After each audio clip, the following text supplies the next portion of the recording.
جب آپ کی دعوت اتنی بڑی ہے، آپ کا پیغام اتنا بڑا ہے، تو پھر آپ کا اخلاق کیسا ہونا چاہیے؟ کیسا ہونا چاہیے؟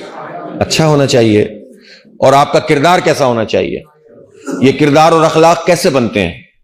یہ اخلاق اور کردار، ایک تو اللہ تعالیٰ سے ڈریں، نبی پاک صلی اللہ علیہ وسلم کی سیرت کا مطالعہ کریں، آپ کے مزاج کا مطالعہ کریں، آپ کے رویوں کے بارے میں پڑھیں، کیسے آپ اخلاق تھے، آپ اخلاق کے کامل درجے پر فائز تھے۔ اور پھر اس کے ساتھ ساتھ اپنے اندر اگر کوئی خرابی ہے، کوئی تلخی ہے، تو اس کو دور کرنے کی کوشش کریں۔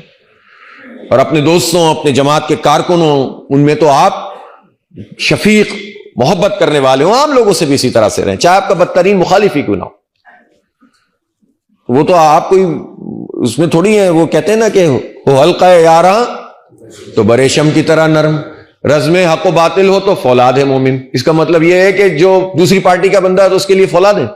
نہیں، یہ تو دعوت کا میدان ہے، سب کے لیے نرم ہونا ہے۔ جب جنگ ہوگی تو دیکھیں گے اس میں فولاد انشاءاللہ بن جائیں گے، لیکن جب مسلمانوں کے معاشرے میں کام کریں گے تو دعوت پھیلائیں گے، اخلاق سے، کردار سے۔ مومن کا ہر دن اس کے گزشتہ دن سے بہتر ہوتا ہے، یہ حدیث مطلب مفہوم ہے اس کا یہ۔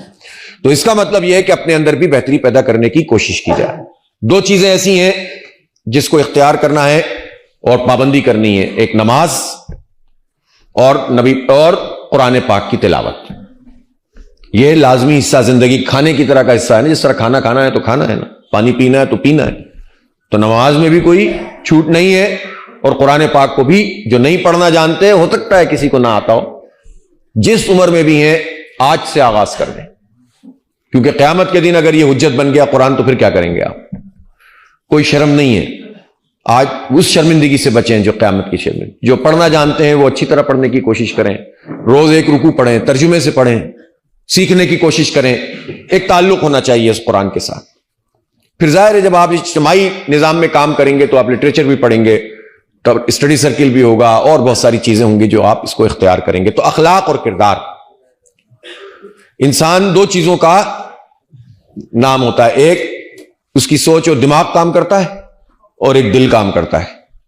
تو دماغ جو ہے وہ دلیل فراہم کرتا ہے، وہ علم کے ذریعے سے آدمی آگے بڑھتا ہے اور دوسروں کو بھی متاثر کرتا ہے۔ اور قلب جو ہوتا ہے وہ کس سے متاثر ہوتا ہے؟ وہ اخلاق سے متاثر ہوتا ہے، وہ سامنے والے کے کردار اور اخلاق سے دل متاثر ہوتا ہے۔